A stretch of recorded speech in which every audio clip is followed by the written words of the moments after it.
Welcome back to the Spitfire Podcast. I'm your host, Motso. So today we're diving into one of the biggest topics in marketing today. How AI is reshaping content, design, and creativity. Leading the discussion today is Ali, our strategic director, alongside our in-house creative minds, including Justine, our copywriter, Nicole from SEO, myself from social, and Ryan, our head of design. And with that being said, I'm going to hand over to you, Ali. Okay, thanks, Motso. So Motso is here in two roles today. Yeah. Not only is he hosting, but he's also participating. Yes. So, multiple hats. Yeah. So today, as creative minds of Spitfire, we are here to continue our conversations about AI, but specifically around creativity, and around content and AI. And when we talk in content, we look in content in terms of social, design, visuals, SEO, articles, email, and if I've forgotten anything, you can fill me in, video. Yeah. I'm going to start off with a question. When you're thinking of AI and content, where do you think the greatest opportunity is for marketers? And I'm going to start with Motso. Okay, I think the greatest opportunity when it comes to AI and content, it's the ability to generate ideas like brainstorming. I think there's a huge opportunity as marketers to use AI to come up with unique ideas for content. And also from a research point of view as well, because of AI is able to process trillions of data at the same time. So imagine if it's like having different minds coming together or like a PhD level researcher giving you a fully detailed research. And I think that for us, it saves us time and it also helps us to be more efficient as well. So I think for me, that is the greatest opportunity as marketers, whether it's content or social or even design as well. So I think that is the biggest opportunity for us at this current moment. Ryan, for design. Yeah, so it gets, like Motso says, it gets pen to paper a lot quicker. And I believe we're in the methodology of failing fast. So to get an iteration out quickly to clients or to the team allows you to pivot if you need to, but also it does a whole lot of the heavy lifting. So conceptual work, type, color, it just pulls it all together for you a lot quicker. So you're getting stuff to your clients a lot quicker in essence, actually. Yeah. Can I ask you a follow-up question before we go to the other two? I think that you talk about conceptual work. How much have you learned about prompting? A lot. Want to tell us some epic fails and some epic successes? Yeah, so it's easy to fail with prompting. I've done it many times. And like anything, like I refer to AI as another paintbrush for the designer. It's learning a new software, how to utilize it. And the only way you get better is by failing. Software also, it upgrades over time. So over the past 2 years, we've all seen insane leaps from an AI point of view. And what that's allowing, together with, I guess, the human, is like insane results. So from things that were looking pretty poor in the beginning, where prompts were basic, AI was basic, now there are prompts that could be the size of an A4 page, really, to get a specific result. Time of day, camera angles, detail on a person's face. But it's because the software has upgraded so much that it's able to understand the level of your prompt. So, yeah. Thank you. Justine, opportunities in your space? I think, touching on also what Motso said, the capability of AI to kind of take your messy thoughts, info dump, and just kind of have, basically like a journal entry, and put that into AI and say, okay, I need you to help me turn this into stuff that is coherent, that makes sense, that is a starting point. And I think, a big kind of pitfall is the idea of using AI to create a final draft or even a first draft to a point. The way that I use AI is, again, like I said, a thought starter. It's a way to kind of take all my notes and take everything I'm thinking and to take the notes that I've taken over however many weeks that I've known this client and put it into something that I can work with. And then to take that and kind of put it in, okay, a wireframe or ideas. Like you said, I really love the capability of AI to kind of give me ideas. But I think what I also use it for is looking at what I don't want in my copy. Like, for example, the generic word use, the seamless, and the digital landscape, and the elevate. Like all of these terms that AI uses makes it very easy to spot AI content. And what I also sometimes do is I'll take the brief, I'll put it into AI, and I'll get something, and I'll know that, okay, this is what everyone is saying. Because AI draws from everything on the internet, what everyone else is saying, and I can say, okay, cool, this is what I need to be careful of mentioning. This is stuff that everyone is talking about. What is a new angle that doesn't involve, what the first draft gives me? I know I review a lot of copy, and I use AI to help me review copy in a very similar method, where I go through the copy, get my impression of the copy, and what my feedback is, give AI the brief, the copy, and my feedback. And it often will tell me I'm wrong, or it will tell me there's also this. But I do like how polite AI is. It always goes, thank you for the insight.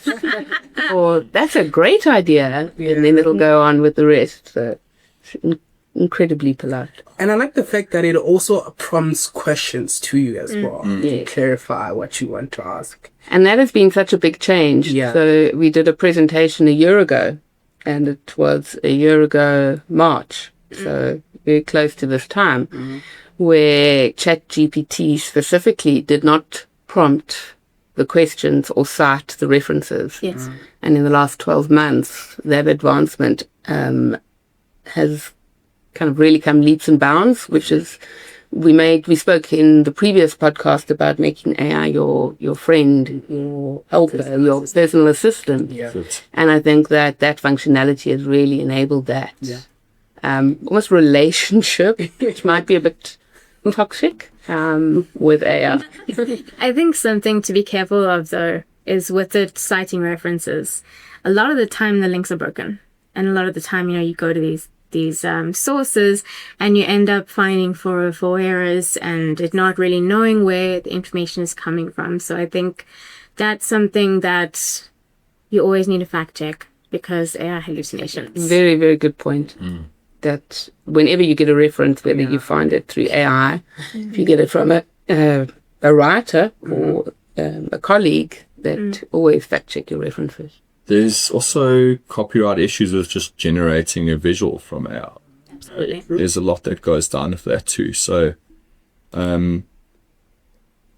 it's a scary realm, I think, because it's very easy to do the wrong thing. So, always got to make sure you crossing your T's and dotting your I's. I want to come back to the topic of ethics in AI, but before we do that, Nicole, opportunities in the SEO space with AI? Well, I think it's important, like, to tie into what all of you said, is for me, it's a really great starting point, because SEO involves a lot of research, and you have to understand your client, your brand, the environment, or as AI likes to call it, the digital landscape.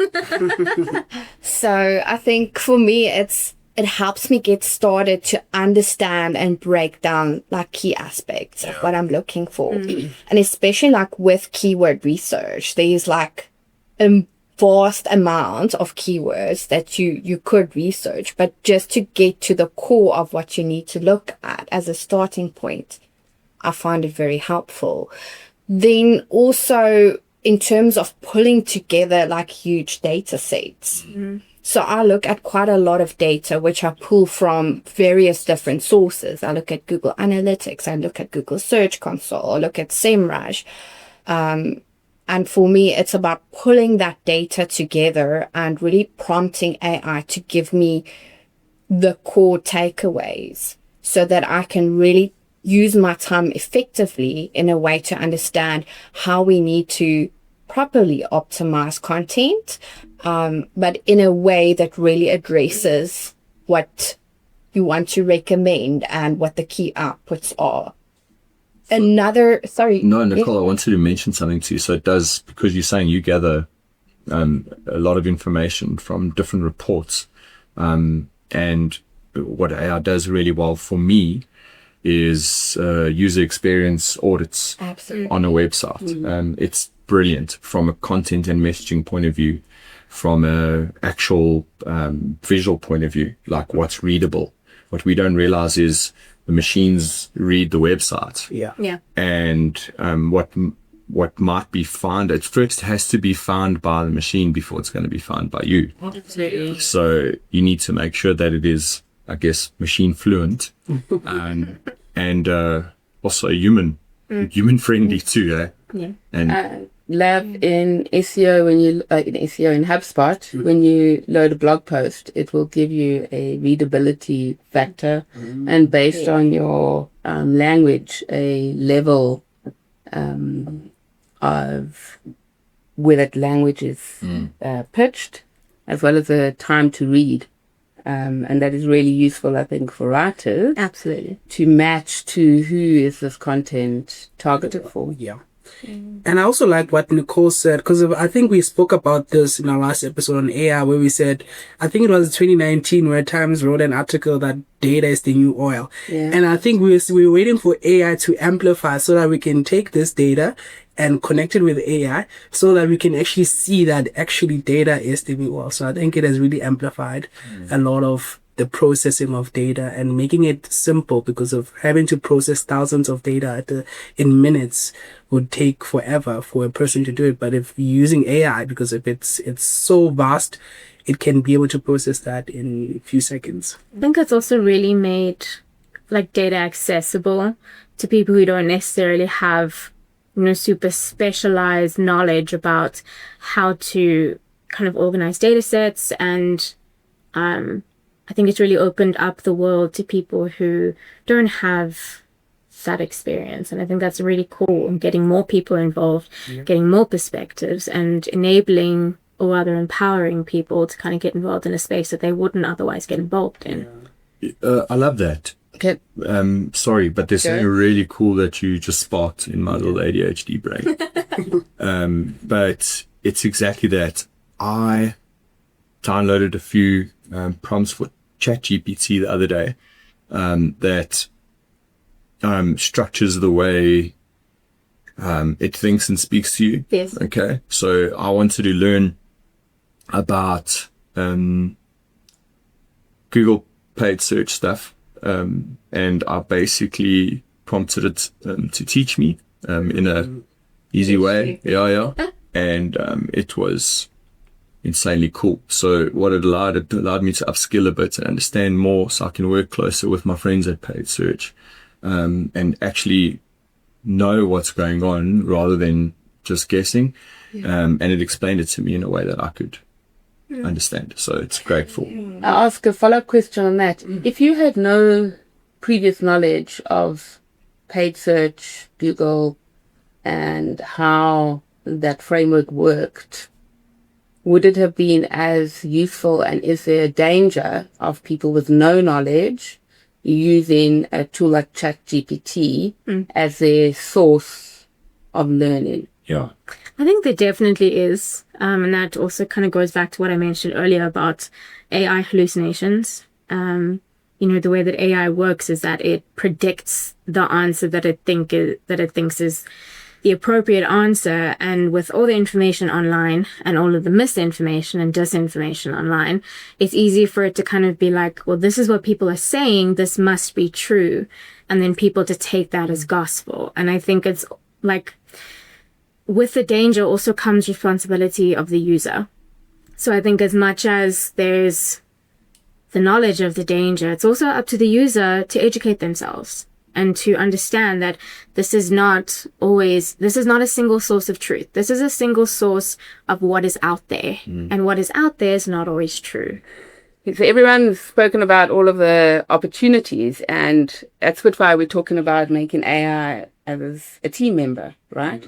And if I summarize the opportunities, it's pretty cool because it comes up with AI is your peer, because it is your paintbrush analyst, writer, idea generator. Yeah. It is your efficiency partner. It is an editor, and it is a researcher, right? Yeah. So it's kind of cool how that all kind of framed out to be completely in line with how we look at using AI Yeah. in Spitfire. Okay. There's a lot of content that's being created by AI at the moment. And there's a lot of articles around whether it is as authentic as human-generated content, and also as to whether humans can tell the difference. Ryan, what's your view on that? I think it depends on how skilled the individual is at using AI. So the more you use it, the more you can tell its like tweaks or like little nuances.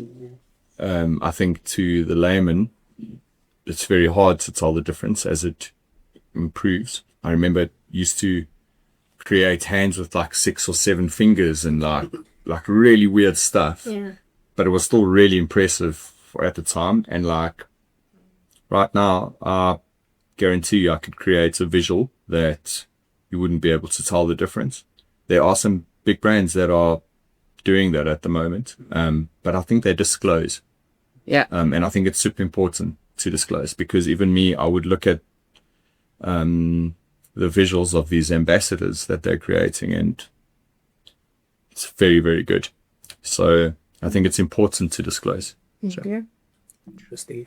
Yeah, because I think because of what I've seen is that now, especially, I think it's only now recent where with the new ChatGPT update that it has skyrocketed, like the quality has improved, and also it's able to interpret words and write contextually as well. So I think for a normal person looking at an ad, they wouldn't really be able to tell whether this is AI generated or not, unless if you know about it or you're skilled in that level of identifying that no, this is actually AI generated. So I think it has changed a lot in terms of like being able to see what's authentic or what's not. But I think that as long as the message is it's delivered, you're able to deliver a message, whether it's AI generated or human generated. I think the point is the goal. What is the goal of that particular creative or that particular message that you're trying to pass? And then from there, obviously you can't just rely on the AI. Then there has to be a human level into it. You as a person, you need to go back and check whether actually is this actually making or delivering the message that I want to put out there. So yeah, I think that is quite interesting. I saw a post on LinkedIn this week which compared a human versus an AI ad, but various of them. yeah, And with some it was really difficult to tell. It's really good. With some there are certain tells. It's it's very polished. It's very smooth. You could see those, like you said, those little nuances. But I thought it was quite interesting, comparing them and to myself to see like whether it was AI generated or human created. yeah. When it really comes to writing content and reading content that AI has produced, it lacks that emotional element, because it can kind of mirror emotion based on what it's been trained on, but it doesn't understand the nuances. And, as much as there has been a lot of leaps and strides in the contextual understanding that AI has, it doesn't understand the difference between one word and the other based on semantics, because semantics are also cultural. And, you have different dialects across different people. And I mean, that brings in target audiences, right? And, what is kind of understood with one group of people cannot be applied to the next group of people. If you look at age, for example, if you're trying to target millennials versus Gen Zs, there are words that carry specific connotations that just can't be used in the same, group of people. And I think there's also, I did a really interesting experiment with ChatGPT where I had an emotional conversation with it. And, the responses I got were placating. It wasn't an emotional understanding. And I think, it really does link into storytelling as well, because AI cannot tell a story. It can't, and I mean, not to get really hippie here or anything, but storytelling is what human language is built on. It's what communication is built on. And you can't replicate that. You can't replicate the feeling of having a conversation with someone and them nodding their head, right? And them giving you body language cues and smiling at you to make you feel, and eye contact, which I'm not great at. But, and giving you affirmation that what you are, and I mean, this really is getting into the emotional side of it, but giving you affirmation that what you're feeling is valid without saying, wow, what you're feeling is really valid. So I'm going to summarize what you were saying there. We've got a quote from Gus Sibler, which was around how AI can really help you ease the loneliness of being a writer from the idea generation. But what he said was so important, which is you have to own the final draft. Yeah. Absolutely. Which is taking what is ideas are generated, as well as research you do, interviews that you do. So from the multiple different channels where you get your input from for your article, the final draft is owned by the human. Yeah. Yes. I think is what you're trying to capture, whether that is social, whether that is visual, whether that is written content. The final draft lives with the human. Yes. And that's really an important factor to always consider. I would say it eases the loneliness of the creative, because I found the same thing. I found that it's someone to lean on or get some. I'm not a copywriter, so it allows me to craft copy, but I'm not, it gets it started for me, which I can't spit out copy, but it gets it started for me. Yeah, so you can put placeholder copy in, which will give some context, as opposed to Exactly, which is horrid. Okay, we spoke about ethics briefly, so I just want a short response on ethics. Ryan, you said that it's important that you state if content is created by AI. Justine, you said always check the references that AI uses. We've spoken previously about having an AI manifesto and having discussions with clients about what their policy is on the use of AI, and are you allowed to use AI in the content or the creative process with them. Is there any other considerations you would add to that basket? I think from a creative point of view, even from a writer's point of view, like having a disclaimer, or even like you said, Addy, having a manifesto, like companies having AI manifestos and putting that in the public so that people can go through the manifesto. So even if they don't put it in their copy directly, but if it's in the manifesto and it's in public, then people can be able to refer to that and see, oh, actually company X, Y, and Z actually has a manifesto and they are using it, actually, meaning it could be all of their content is AI generated. So I think having that out there really helps a lot to actually be transparent as well.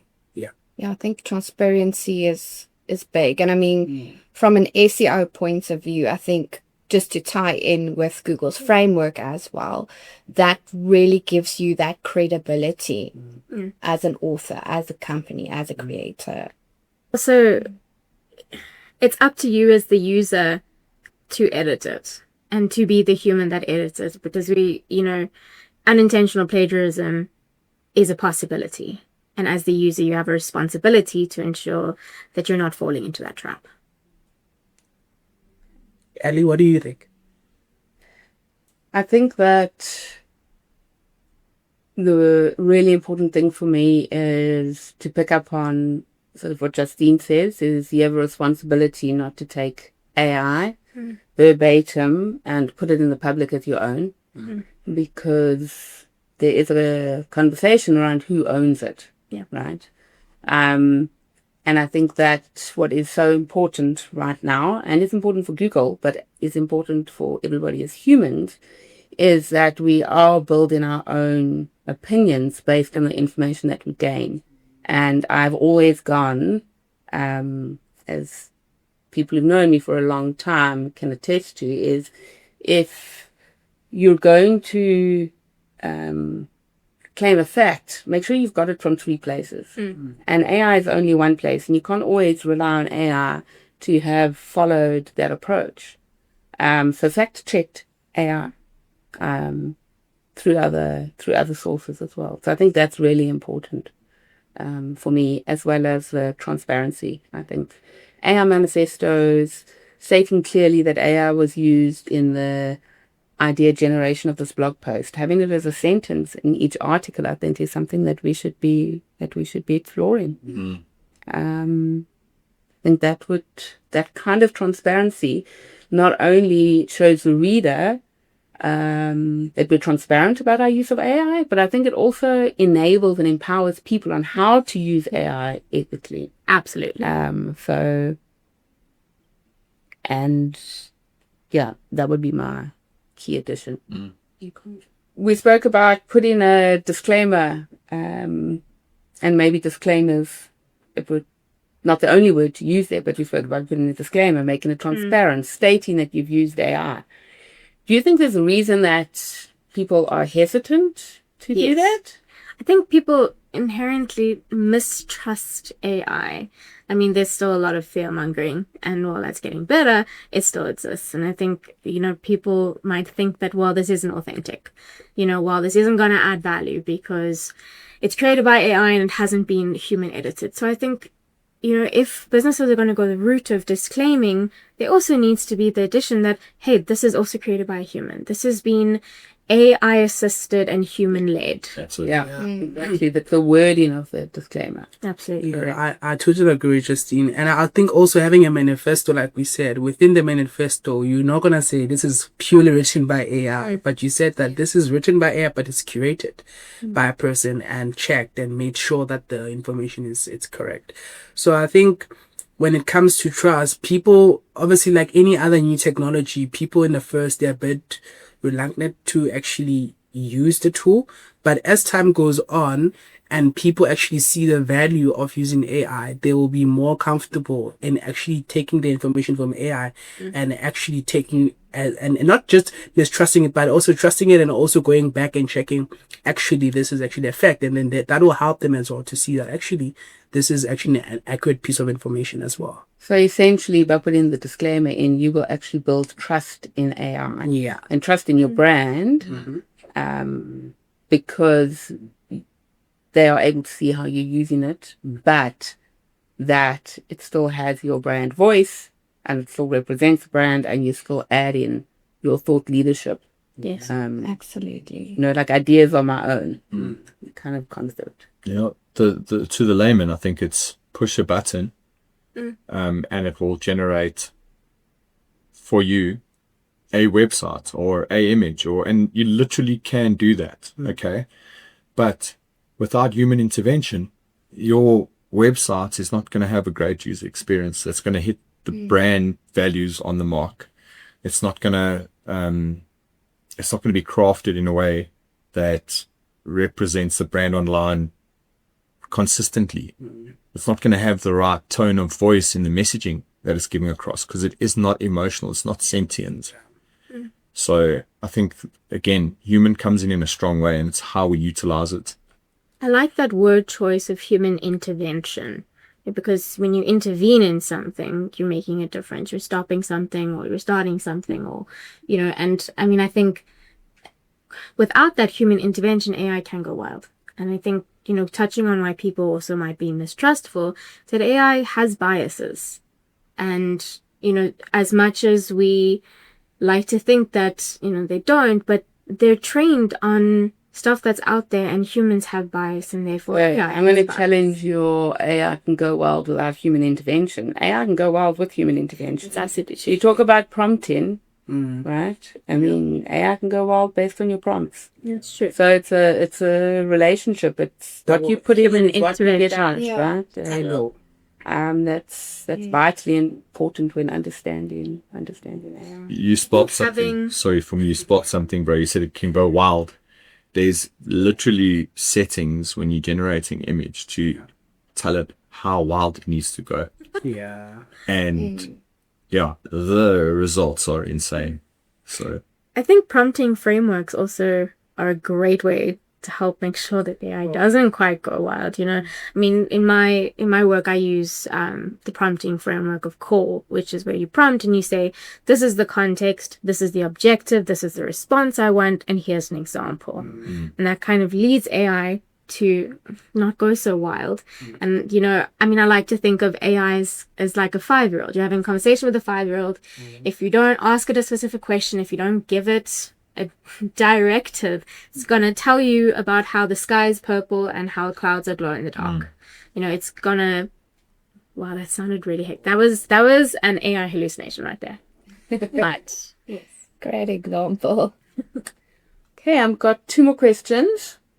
My next question is around, when we were talking about the use of AI, you all had some hesitancy, and you spoke about the be careful. Yet you all use it every day. Yeah. Okay. Can you talk about your almost like internal struggle around AI, or don't you have one? Or are you just going, hey, everyone be careful, but make AI a new best friend? I had a big kind of, I don't want to say issue, but actually it was an issue. But in the beginning, You had a lot of conversations. I hated AI. I was like, this is taking the fun out of it. And, I'm just an editor now. And I really kind of almost took it personally. And through using it, and because, I mean, AI is a thing, we have to keep up. And if we don't keep up, we're going to get left behind. And I don't want to get left behind. So I started using it, and I was like, wow, this is actually really cool. And I mean, I wrote an article about it as well, that it was difficult, and I had to put a lot of my kind of biases aside and say, okay, well, this is not a competition. I'm not trying to prove that I'm better than AI. When actually, like, using AI, one, it takes so much of the admin away, which I'm really bad at admin. And, it's also, it gives me new perspectives that I wouldn't have, and that makes me a better writer. Brian? Interesting. I'm going to echo what Justine said there. In the beginning, it was, even for me, very hard to adopt. I'm glad that I adopted it as soon as it came in. I really pushed myself. You were an early adopter. Yeah, but I didn't want to. It freaked me out. I won't forget, right? Justine, your mom installed something called Fireflies back in the day. It was the first AI, well, not first, but one of the first AI transcribers from your meetings. And this thing was at every meeting that I was in, and I was I was like, Michelle, go take that thing off, please. I do not like it. And now we're living and breathing it. And I'm so glad that we did. But don't get comfortable. Like, move and adapt with it, but be cautious. It's also a commitment to continuing to move with it. It's not like a one and done acceptance that, okay, I'm using AI. It's a constant reiteration, and it's a constant learning experience, and you have to constantly push yourself, and it's uncomfortable. I was very uncomfortable. I don't like change. But the more that you do it, honestly, the easier it becomes. And once you get past that fear, it really does open a whole new world for you. It's with anything really. Like we install a new system in a team or something like that, and there's adoption, hesitancy, but once it's working, like everyone's happy, right? It's like, cool, man, it's doing its thing. Having a change management system as well, or a change management plan, is also really helpful. And change management never ends. Especially with AI. Because I think even with me, at first, because I would also say that I was one of the early adopters of chat. So I think in the beginning, obviously, like you said, with the referencing and the citations and all that, that was a bit kind of an issue for me at first, because if it would reference something and then when you click on that link, there's nothing. But I think now, like we said, like with the constant changing of it, it has improved significantly as well, from a search point of view as well. Whereas when you search, you always have that option to actually make it searchable as a credible source. So I think for me, there isn't really much of a hesitance at this stage, obviously, except from the fact that now it takes you like more than 5 minutes to generate an image, especially from ChatGPT, the accessible one. Like it takes quite a while actually to generate an image. So I think that for me, that's the current frustration that I'm having with it. But other than that, from a copy point of view, it has really helped us a lot as well from a copywriting point of view, obviously. So I think for me, that is the hesitation that I'm. Do you see how it's created an urgency for everything? Yeah. That's what stresses me out. Is like, I know you're like, cool, but it took 5 minutes to generate an image. That's really quick. For a designer to comp something as like detailed will take a hell of a long time. So yeah, it's like, cool, we want this now. And it's a dangerous game to play. Society as a whole, I think. It is. I mean, I attended a TED talk, and it was also talking about like how people demand instant answers. But if you think how, especially like the premium versions are really pulling from other sources, and you can see it's like showing its thought process, how it's compiling the information, how it's putting the answers together, then I think if I were to do it, how long would it take me? So that 5 minutes I could use for great, making myself a cappuccino, and then come back to this answer. And as a person, like, I think for me, I've almost felt in the beginning like I was cheating. I feel like I was immediately like, what is this amazing tool? But I'm cheating at something because I'm used to doing all the groundwork from scratch and taking hours, days, not even weeks to put stuff together. So I kind of felt like this was such a victory, but at the same time, it was almost taboo that you were made to feel like, I can't talk about this because it's just too good to be true. And, what will people think of me using AI? I think that was the initial feeling, but inside I was screaming and jumping for joy because I'm like, I found this thing that's life-changing, and I have so much content to create. I have so much research to do, and it's just, so for me, I think in the beginning, it was just, this ticks all the boxes and it answers all my questions. But then after getting into it, I think for me, that's when I started questioning it. Hallucinations, not I think it's also a lot about prompting. I learned a lot about how are you supposed to prompt, and how you, and I think that's helped me in my everyday life to be concise. Do you keep them? Do you keep your prompts, guys? I've got a prompt library that's like a couple of gigs big, bro. So, and they evolve over time. But where do you keep them though? I just got a doc. I keep my prompts like same as I keep my passwords and different things. I don't think you talk about where your passwords are. No. Just in a separate doc. I think, so what you were saying, Nicole, there is, it's a skill, right? It's like any skill. You have to practice it. You have to spend time on it. You have to do various iterations. You have to know what works, you have to know what doesn't work, and then document what works and build on it. It's Justine, you spoke about the constant cycle of learning. Using AI as a skill, and it's becoming more and more one of the skills that is required in the workplace. Have you ever reiterated yourself into frustration where you just don't get anywhere? Yes. Like it's a thing. Yes. It's a thing. It's like You guys need to like up your prompt game. I'm the worst prompting in the world. I'm never doing this again. Yeah. Walk out. I'll give you some prompts. Yeah. I'm like, Okay. I've got a question and I'm going to go around the table. Motso, what AI tools do you use? Just give me the names. Okay, primarily chat. And then if chat says I should come back in 3 hours, I'll then look at a minstrel. Yeah, which is similar to chat. And then lastly would be perplexity.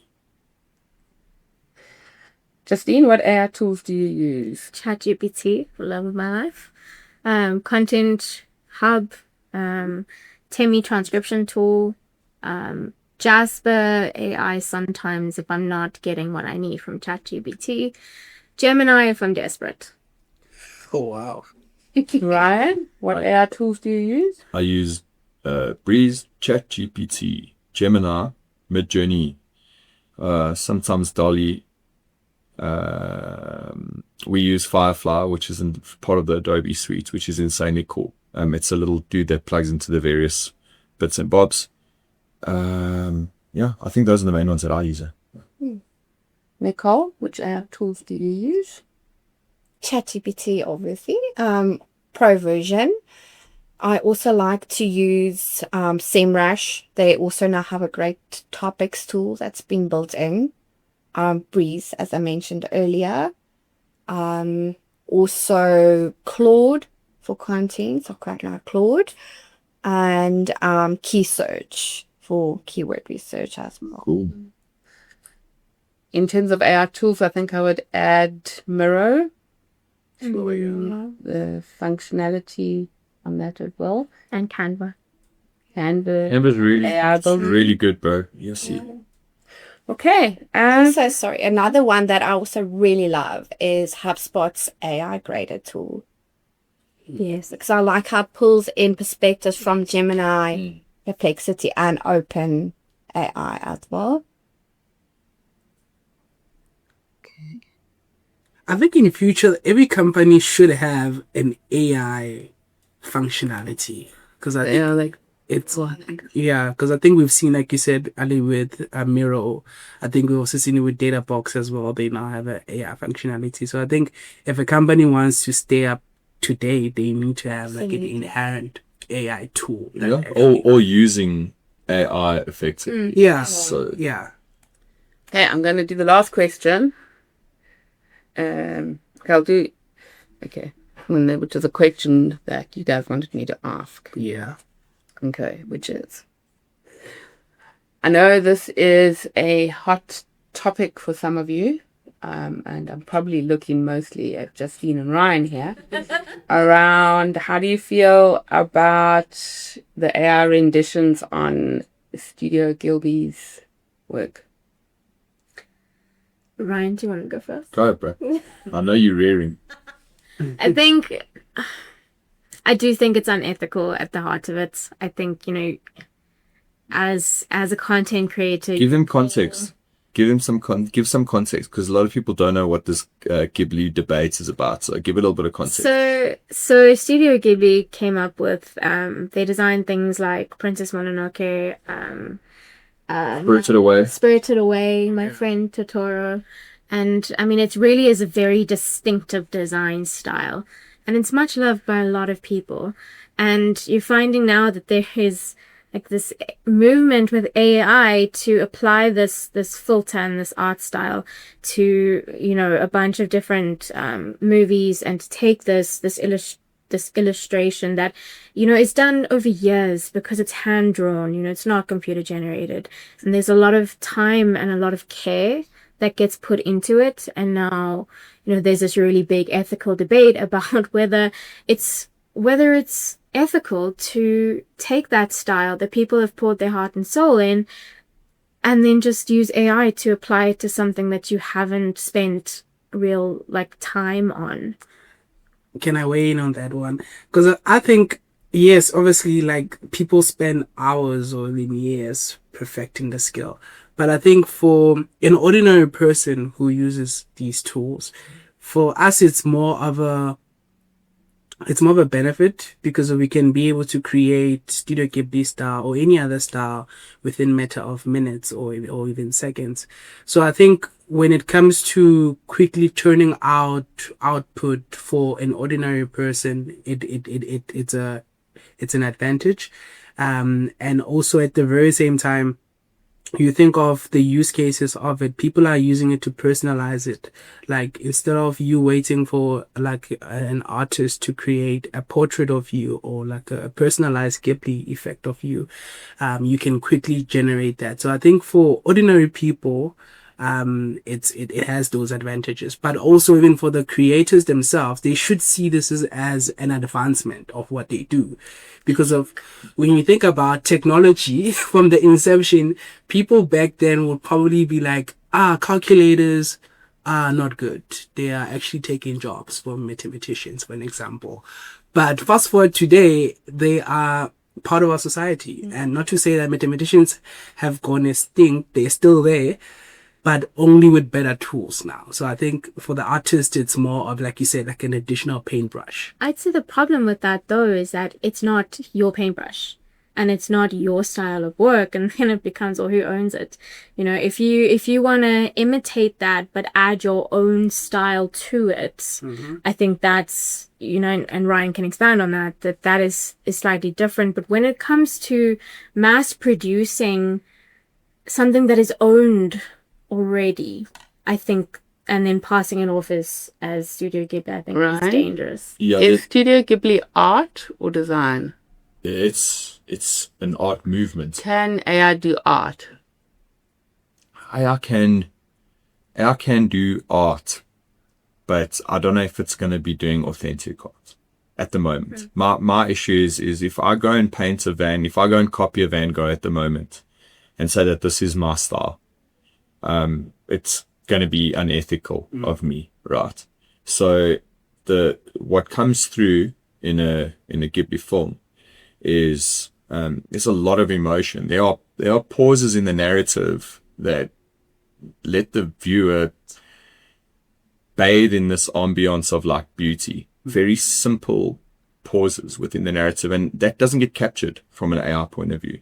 The personal intention is removed from it for me. So don't it's like buying a Fong pair of Nikes from the dude I don't know, on the side of the road. It's like, cool, bro, they look like Nikes, but they're not the real deal. So for me, it's losing a personal touch. I think it's cool as like you say, bro, it's fun and easy and people are applying it, but don't apply it and say that it's your own.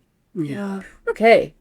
So there's been lots of discussions today, and I think what's been nice is there's lots of alignment.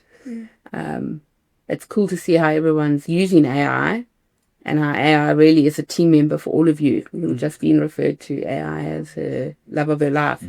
But I think that what everything was underpinned by in what you said is around that you still have to stay human, that you have to still own the final product, and that has to have the human flavor on it.